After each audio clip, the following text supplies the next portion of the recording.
Hello everyone!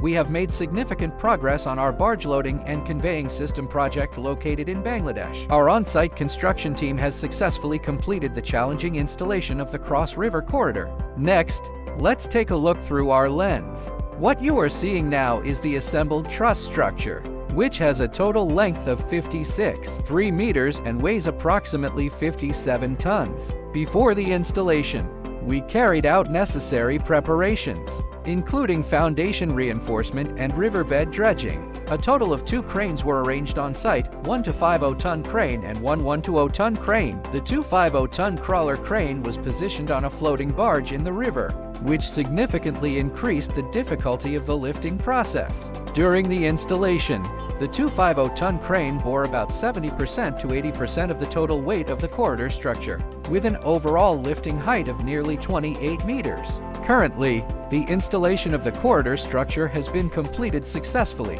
and overall progress is going smoothly. We look forward to the project's early completion.